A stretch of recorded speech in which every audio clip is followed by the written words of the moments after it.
Episode 8 just did something no other episode has done before. Kane reached his breaking point, and when he did, he didn't just punish the circus members, he exposed them. He reached into each character and pulled out the one thing they have been quietly carrying since before they ever arrived in this place. The one fear so specific, so personal, so deeply rooted that it could only have come from their real life. This episode didn't show fears, it showed their real lives. And once you see it, you can't unsee it, because these weren't random nightmares pulled from nowhere. Every single one connects directly back to details the show planted in earlier episodes, details most people registered and moved past without understanding what they were actually being shown. Today we're going through all of them, one by one, and by the time we're done, you're going to understand every circus member at a depth the show has never stated out loud, but has been carefully building towards since episode 1. Let's start with Ragatha. Her nightmare opens on a family dinner table, mannequins seated on both sides of her, filling every chair, and at the head of it all, a dark, shadowy figure, looming, still, positioned exactly where a parent would sit. At first it reads as vague horror imagery, abstract and unsettling without being specific, but here's the problem. The moment you connect it to what Ragatha told us in episode 5, the image stops being abstract entirely and becomes something much more precise and much more painful. In that earlier episode, Ragatha mentioned her family in passing, a big family,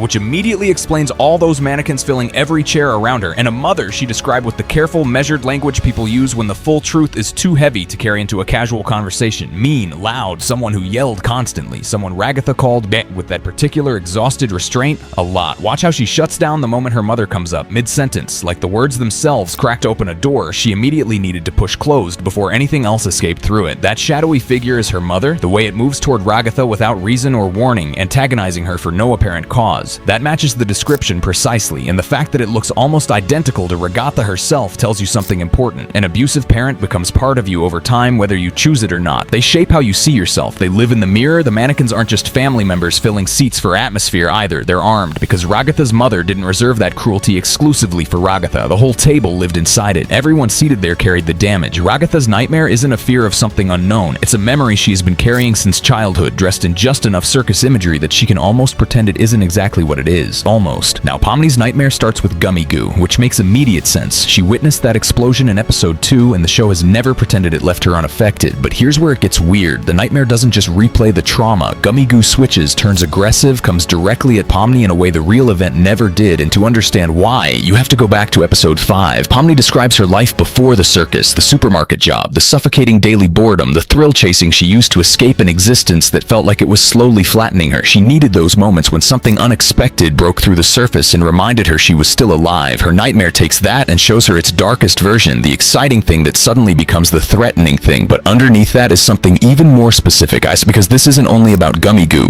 It's about Jax. Episodes 6 and 7 built something real between them. Quiet, careful, genuinely significant, and then it collapsed overnight. Jax went cold the way he always goes cold, and whatever had been building came apart without warning. Pomni's deepest fear isn't danger. It's building something that genuinely matters and watching it turn hostile and vanish. The nightmare isn't about monsters, it's about letting someone in and having that openness used against you. Moving on to Zubul, and this one only fully lands once you remember episode 3. In that episode, Zubul revealed something quietly devastating. They weren't comfortable in their body inside the circus, not in a surface level way, in a deep, persistent daily way that had already caused them to skip multiple adventures entirely. Kane's solution was the Zubul box, endless interchangeable parts, swap and rebuild until something finally feels right. It sounds like a solution until you notice this.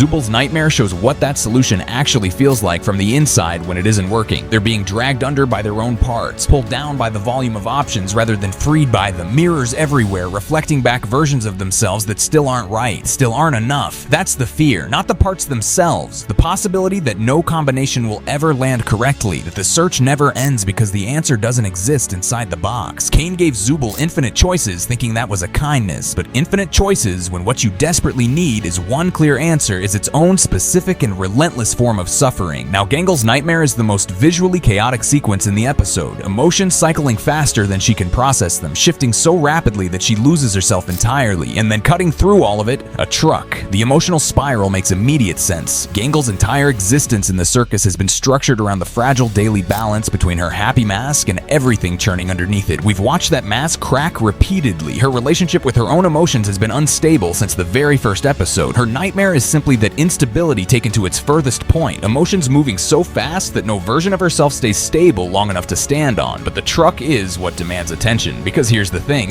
this isn't the first time. Episode 4, the same sequence, Gangle overwhelmed, emotions cascading out of control, and then the truck arriving in exactly the same order. A detail that's specific, appearing twice in identical circumstances, is not background decoration. That's not symbolism. That's a memory, some event from Gangle's actual life, where emotional overwhelm and that specific image became permanently fused together. The show hasn't named it yet, but it has now shown us the same moment twice. The second time inside her deepest nightmare. That means the answer is coming, and when it does, it's going to reframe everything we've seen from her. Now for Jax, and this is the one the entire episode was building toward. His nightmare starts with people laughing at him, then it narrows to the people who actually matter. Kaufmo, Ribbit, Pomni, they reach toward him and peel back his layers, pull off everything he performs, expose what's underneath, and when that exposure happens, the laughter doesn't stop. It gets worse, because now he can't hide. Jax scrambles to cover himself, desperate in a way we have genuinely never seen from this character before, completely undone by simply being seen. But here's the problem with how most people are reading this scene. They're treating it as a fear of embarrassment. It's not. It goes much deeper than that. The cruelty is not Jax's personality. It never was. It's armor built specifically to prevent the exact scenario his nightmare just played out. The mask exists because at his core, Jax believes that the real version of him, unguarded, unperformed, genuinely present with the people he cares about, will be met with ridicule. That vulnerability equals humiliation, that if he lets someone see him clearly, what they do with that visibility is laugh. This is why he shut things down with Pomni in episode 6. The moment their connection became something with real weight, he turned cold and pushed her away. Not because he didn't care, because he cared enough that the risk of being truly seen became unbearable. We've watched him show small, careful fragments of real feeling toward Pomni, toward the memory of Kaufmo and Ribbit. In moments he immediately retreats from before anyone can respond. That's not inconsistency in the writing. That's a character who wants connection more than almost anything and is equally terrified of what happens when he gets close enough to actually have it. His nightmare isn't about losing people, it's about being seen by them and found lacking, removing the mask in front of the people who matter most, and discovering that what lives underneath wasn't worth all that protection. That is the most human fear in this entire episode, living inside the character the show spent every episode making us believe was the least human one. These aren't just nightmares, these are the things they carried into the circus with them, the things they can't leave behind no matter how deep inside this digital world they go, the things that were always going to surface eventually.